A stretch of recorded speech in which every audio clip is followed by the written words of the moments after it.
Okay, so the trip up north is now all over. Just get the intro out of the way and then I'll tell you all about it.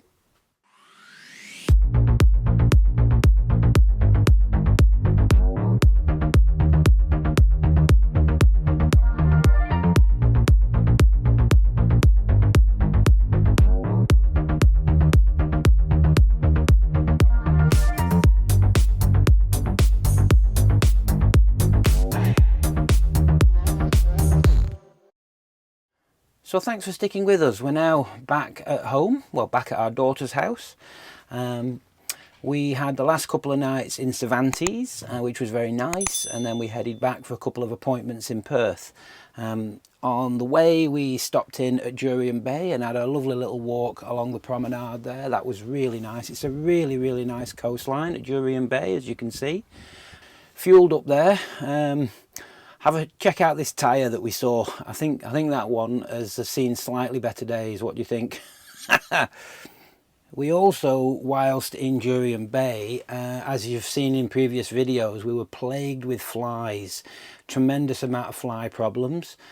We were told about a couple of products and we picked up these, which we was hoping were going to be a revelation. We left Jurien Bay on our way to the last 2 nights in Cervantes thinking, we've finally found the right products and this is going to make the difference, keep the flies away. The interesting thing being, we got to Cervantes and would you believe, not a single fly. Absolutely none. We've since got back into Perth, no flies at all. So these things are still sat in the cupboard. We haven't taken the lids off, and maybe that's the way it works. Maybe because we bought them and we've got them, there'll be no more fly problems. But anyway, time will tell. So since we got back to the daughter's house, a few things came to light on the 6-week trip that we just completed. We've done a little bit of rearranging. I managed to get hold of a second-hand generator slide. I'll show you. So this is the generator cupboard, and now with the slide fitted, it just literally slides out to there. It doesn't come any further than that, but at least it means it's a lot easier to just lift off and put on the floor. I've also put a securing wire around it, so it's a little bit harder for anybody to suddenly take a shine to it and wander off with it while it's cooling down maybe. So that just pushes back and stows away nice and easy in there.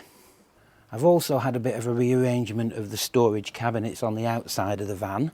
I've managed to rearrange things in these and the ones on the other side. So just a few little improvements. We can now carry a bit more fuel for the generator, which will be handy. We've also changed our chairs that we were using for sitting outside. They were a bit bulky, they were a bit hard to get in and out the van and up onto the Luton where we were storing them. We've now got smaller chairs.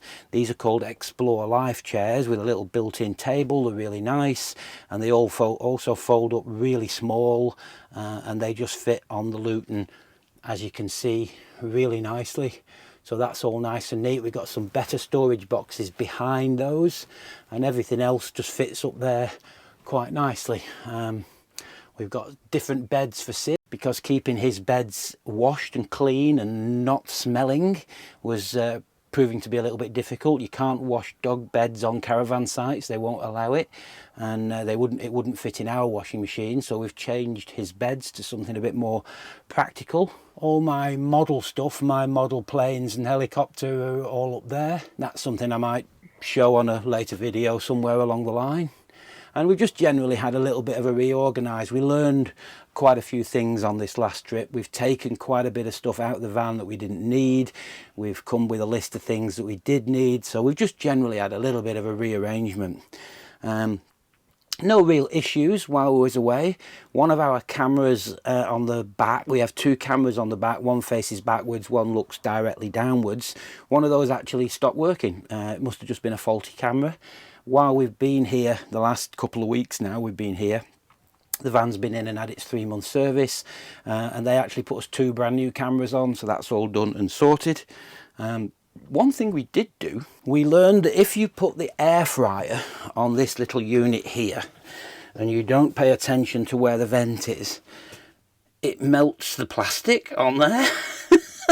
How stupid have you got to be to not think of that? We literally put the air fryer on there just to create a bit more room while we were cooking one day. Never noticed that the vent was pointing directly at this bit of plastic. Fortunately, it's not damaged the blind itself, but I at one point actually moved it down a bit just to make a bit more space to do something over here, and did another one there. So we've now got these two little melted dents on the blind. I have priced a replacement blind and it's not ridiculous, but I might have a go at trying to maybe re-warm them up a bit and see if I can improve things.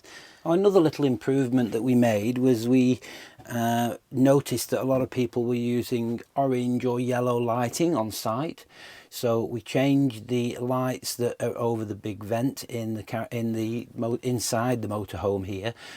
Covered those in an orange tape, so they now light up orange, so when we're going in and out of the moho during the evening it doesn't attract mozzies and midges and things into the van.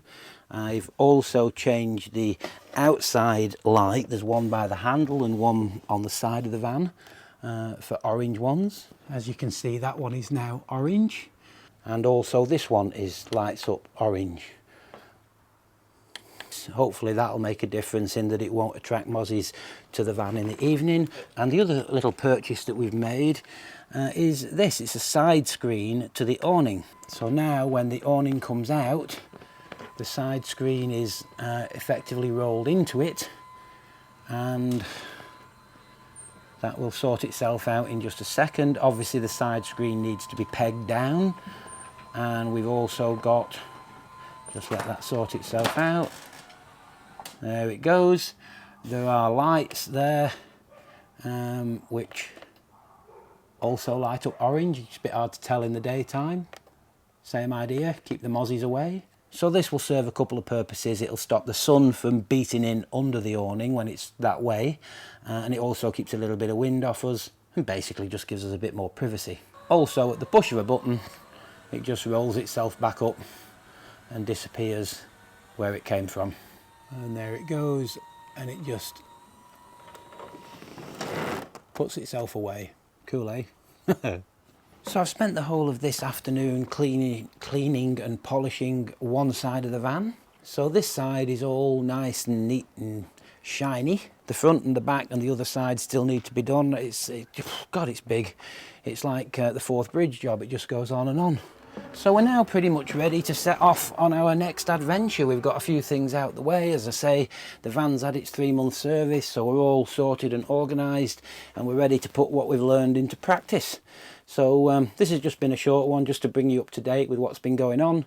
So thanks very much for sticking with us. If you've got this far, you've done very well. I appreciate it. And we will be off on our next little adventure in the next few days, maybe week or so. And that's going down south. Should be a bit more interesting, a bit more going on, a bit more to show you, to be perfectly honest. So episode 1 of the new series will start fairly soon. So take care. Thanks for sticking with us, and see you in a bit. Bye for now.